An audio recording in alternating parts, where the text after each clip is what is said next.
Another beautiful day to be a Raider, draped in the silver and black.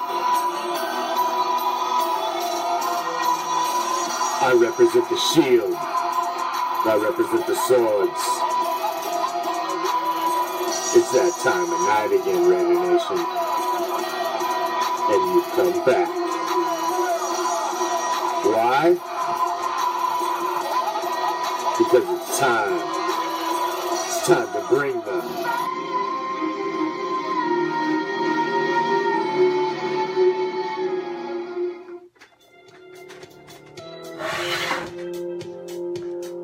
What's up, Raider Nation? I'm the Commish, coming to you live from Hardcore Challenge Live Studios. Deep behind the enemy line, this is Raider Reaction. Monday Night Football goes to the post. Halftime show.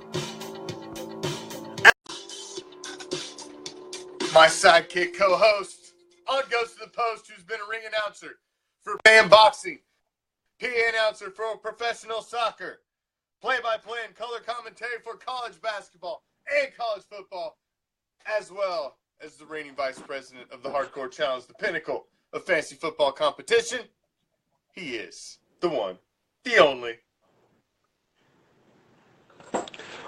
Prime, what up? What's going on, Raider Nation? What's going on, football fans across the country? We had a great weekend of football from the Thursday night game all the way till right now. We got a divisional matchup between the Eagles and the Redskins. It's looking like a close game so far. So, yeah, just Eagles put points on the board there right at the half, and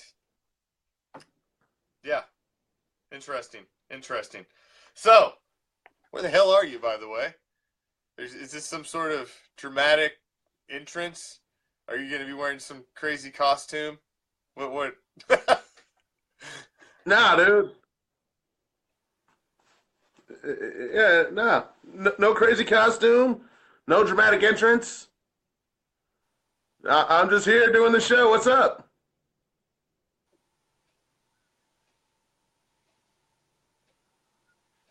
Okay. Well, you're not on the screen, so... How am I not on the screen? I'm on my screen. Oh, okay. Oh, must be mine. I hear you, but I don't see you. Oh, Okay. I'm where I usually am. Okay. All right. Well, I guess I hear you. Okay. Moving along. Maybe it's just on my end. Oh, well. It looks like nobody can see me. It's all right. It's all right. Okay. Well, I can hear you clear as day. All right. So moving on. Regardless, hopefully Facebook catches up. Biggest story in Raider Nation was obviously the huge win. Besides the huge win on Thursday, was the Marshawn Lynch story. As you know, Lynch runs out in the middle of what was beginning to be a melee as Marcus Peters, his cousin, dusts off the pile on Derek Carr. Offensive line comes to his aid. Chaos ensues. Obviously, you can't touch an official. So, what are your thoughts on this, Prime, before I go in any further? Before you even get into touching an official, you should not leave the bench. Okay? There's a rule. You can't leave the bench. Doesn't matter what's happening on the field. If you leave the bench, it's a penalty, man. They're going to fine you. They're going to suspend you. Something is going to happen. There will be some consequence that you must suffer for leaving the bench, and every player in the NFL knows that. Right now, every team in the league is showing video of Marshawn Lynch running out onto that field saying, this is what you do not do. It's true. It's true. It was a bad look. It's not with what ended up being such a great game. It was silly. I understand, I guess, his want to go out and break up a fight. He's got his cousin, his offensive line. He just wants the fight to stop in general and was going out there. It's just a bad look. It looks like he's going out there to stop a fight between his team and the opposing team. To certain people, it's a bad look. It's a bad look when he goes out. I don't even think he meant maliciously to grab the ref. It looked like he just got his hands on him in the middle of what was going on. It doesn't even look like he had any ill intent out there at all. And it's just a case of putting yourself in a bad situation where nothing good's going to happen. And nothing good's going to happen. Yeah, no, he's most likely going to end up suspended. I know that he did have he filed his appeal today, and I guess he had Peters speak on his behalf. You know, it's all well and good, but he's going to end up serving that 1-game suspension. And I'm sorry, Raider Nation, but I think he should. You don't run out onto the field. No, it's. I agree. I've had this conversation, and the bottom line is whether he had no ill intent or not, that you cannot put yourself in the situation where you can, under any damn circumstance, put your hands on the officials. They are not paid to be out there to get pushed around by guys that are twice their size and strength. They're just not. And they're already putting themselves at risk out there all the time anyway. So, I mean, these guys are huge. Have you ever seen one of these officials when they get hit at full speed by one of these guys? It damn near kills them. Oh, my God. It damn near kills them. Oh. Yeah, you take a professional football player. If he hits one of us regular Joes, one of us amateurs out here, regardless of the fact, I swear, our grandmothers will feel it all. Like, generations in the past, generations in the future, your grandkids are going to feel that. Yeah. Nah. You can't do that. It is a bad look. They appealed today. Supposedly the decision was going to come down tomorrow, so we'll know tomorrow, but I don't expect to see Beast Mode on the field. Now, speaking of suspensions, Prime, what the hell is the deal with the freaking Ezekiel Elliott suspension? Is he suspended? Is he not suspended? Because now they're saying he's playing this week, because now he got an injunction. He's freaking playing again. What the hell is going on here? Man, the whole Ezekiel Elliott thing, in a way, it kind of tells me or shows me what's wrong with the justice system in the United States. Like, all of a sudden, it's like, that's a long man. Yeah, no, but that, it's just what happened there. Okay, first they announce he's suspended. He's going to serve those 6 games, and then all of a sudden they come back and say, "Oh, wait a minute, he filed a restraining order, and somehow." I don't know. There's so much legal jargon, just suddenly switched sides and went back and forth, and suddenly he's playing in the game. And then he comes out and plays like a man possessed. I'm not going to lie. Hats off to Ezekiel Elliott. He had 2 touchdowns real quick. Against the Niners. He was the Niners. It doesn't. The Niners are a professional team. Currently, barely. Kind of. Somewhat. They've got legends. They had Super Bowl. Had legends. Yeah, Past yeah. tense. No, they still have those legends. Well, but in order for those legends to be legends, they are old and not playing currently. Yes. But yeah, they still got them. They still got all their Super Bowl rings. They're sitting at the big kid table. That's true. They are sitting at the big kid table. Oh, they're sitting with the grown folk. Ain't even at no kid table. So, all right, well, yeah. To me, it seems like they would be better suited to just get the damn suspension over with, because by the time, if the Cowboys have any chance or hope of postseason, by the time this suspension hits, it's going to be the worst damn time possible. They are pretty much screwing themselves.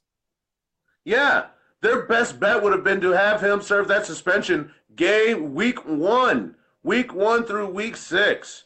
But yeah. What up, Lance? I'm doing all right. Nah, man. Ezekiel Elliott, they they have to understand that there's only one undefeated man in the NFL, and his name is Roger Goodell, and all those cats for the Miami Dolphins. But Mercury Morris, shut up.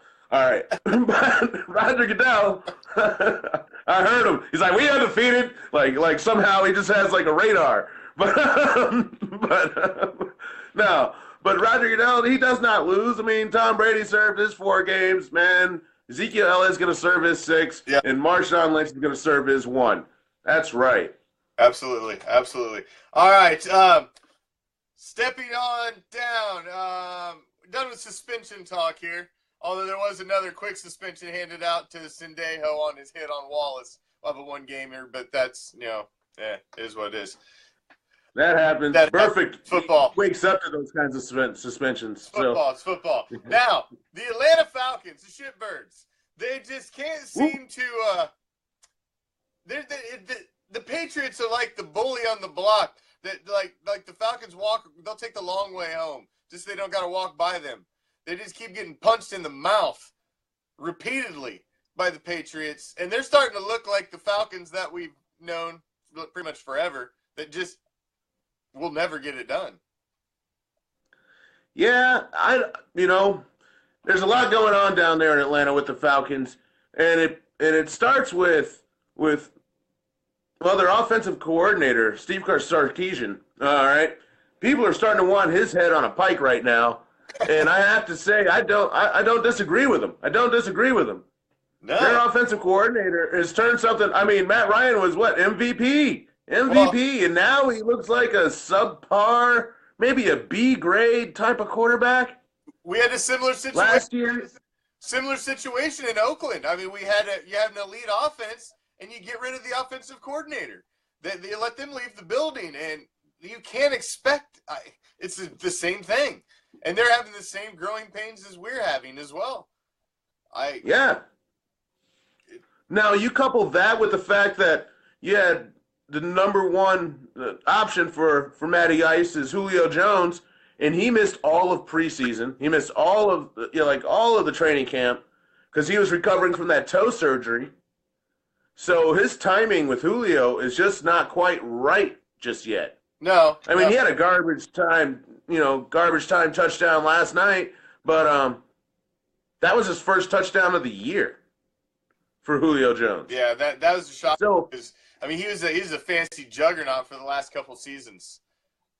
Yeah, helped lead my team the last couple seasons to the playoffs, man. I don't have him anymore. I miss Julio. He used to sing that song, me and Julio down at the schoolyard every Sunday. Well, it's just none of that this season. Nope. He's barely even gotten to the I got some scrubs that just win games. Yes. Anyway. He's barely even gotten to the schoolyard. So, injuries. Big injuries this weekend as Miami Dolphins starting quarterback Jay Cutler goes down. MRIs show multiple cracked ribs as well as no heart inside the rib cage of Jay Cutler. So I think we knew about the no heart, but the cracked ribs are a new twist that he's going to have to deal with, and he's probably going to be out for a minute, I would assume. Yeah, well, I know he's going to be out for a few weeks at that. He's got those cracked ribs, but I think he's going to be out for a lot longer than that. In fact, I'm going to say that is the end of the Jay Cutler experiment. They're going to roll with Matt Moore for the rest of the season. You heard it here first. Well, they gave him over $10 million. I do believe he got a lifetime supply of Lucky Strikes and Jim Beam. So I think he's set. It was enough to draw them out of the booth. I just never thought it was a good fit. And along with Cutler going down, you did have the other big injury of Joe Thomas obviously going down. It's going to end one of the longest streaks currently going on. Big injury does not even come close to describing what happened to Joe Thomas. Joe Thomas hasn't missed a snap in years. Yeah. Years. I forget exactly how many snaps, but he has not missed a snap in years. He's like up there with like Brett Favre, who never missed a start. And who's that? The pitcher, Nolan Ryan. Yeah, it's unfortunate that he's on the Browns. Yeah, So I mean, he plays for a bad team, but that's just it. Even through every single one of those losing seasons, Joe Thomas still threw those pads on, lined up, and gave it his all. Through every single losing season, through every bum quarterback, through every bum coach. That's for all. Man. Oh That's man, baller right there. He don't care. It's business. I'm going out there to do my job. I hope the rest of you suck it up and get your head out of your ass. But unfortunately, exactly. They never have. Man, big ups. Nothing but respect for Joe Thomas.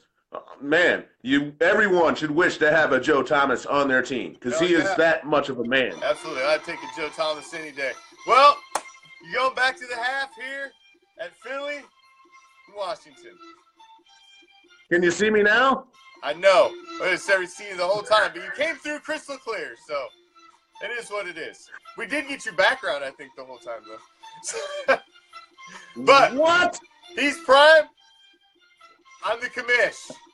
Thank you for joining us on Ghost of the Post Monday Night Football Halftime Show. We will be back for our full hour on Wednesday as we will rip through all of the hot Week 6, all of the hot Week 7, as well as getting you ready for Week 8 and all of our picks for the Week 8 games.